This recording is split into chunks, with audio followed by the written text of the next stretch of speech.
exhibition at the French embassy where they were presenting their work on how to make film. I actually did, yeah. Don, thanks for accepting to be with us. Could you explain us what are these goals and how do you reach them?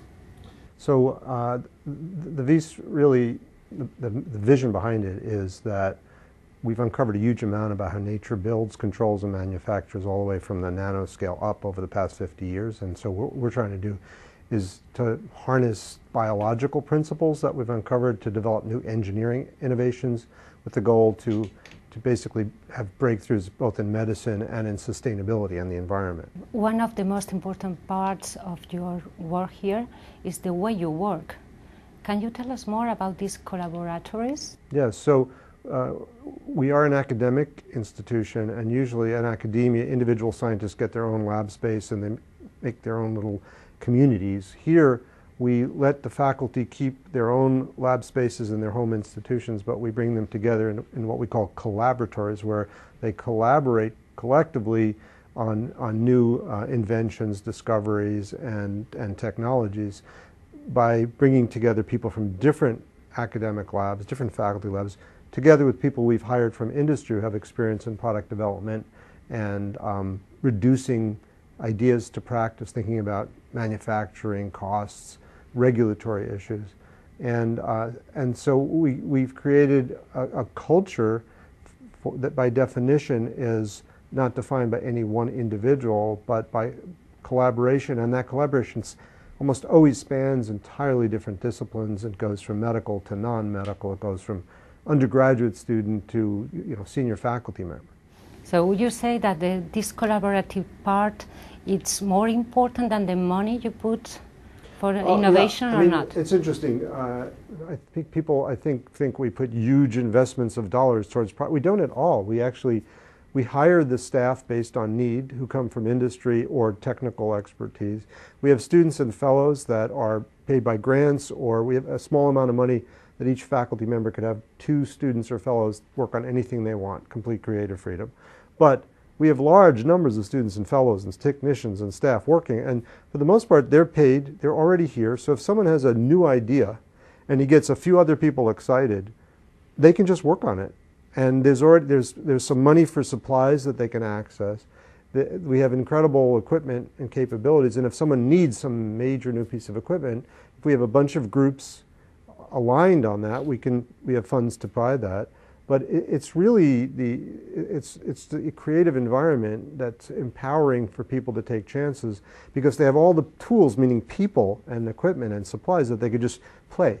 And if things come up that get other people excited, then it's like a snowball falling downhill. It gets bigger and bigger and bigger, and then it has a life of its own. And that's how projects emerge. We don't pre-select we're working on this. It's very interesting, and that's totally different. There are some impressive inputs like Shrilk. So one of the technologies we developed here was inspired by the challenge was to develop replacements for plastics because it's killing the environment. And so Javier Fernandez, who worked with me actually on this project, made a synthetic form of insect cuticle that we call Shrilk because it's made of 2 materials. One is chitosan that comes from shrimp shells, which is one of the most abundant materials in the world, and the other is fibroin that comes from silk, so we called it Shrilk. And it's made like a laminate, like plywood layers, and it has very unique properties, very much like insect cuticle. It could be rigid like the back of a beetle, but it could also be flexible like where the articulations are with the legs.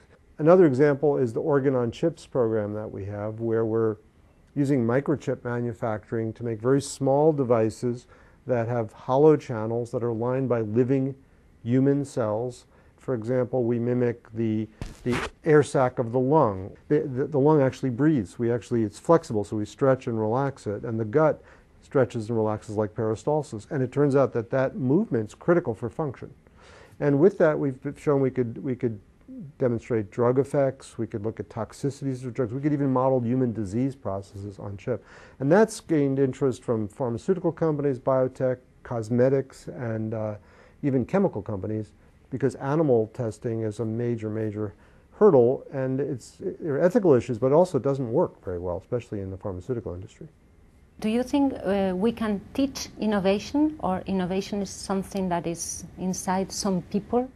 I think innovation is probably inside everyone, but it has to be sparked like with a flint, you know, like to start a fire.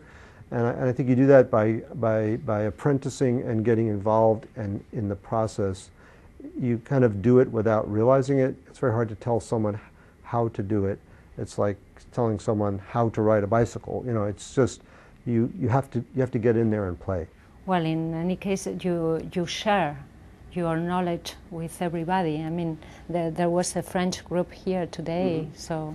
I talk to people from around. People come from around the world to visit. I travel around the world. I'm on the press a lot, and I'm very excited about the model. I think, you know, people often come wanting to hear about a specific technology, but I think what in some ways is most powerful and unique and impactful about the place is how we are structured to collaborate, innovate, and translate. And that has not been done before. And the more people that come visit, the more we realize it is truly novel. And people that don't know how to do it at their own place, because they often have pre-existing structures, politics, powers, you know, that this might be disruptive. But we were founded to be disruptive. That's why we're successful.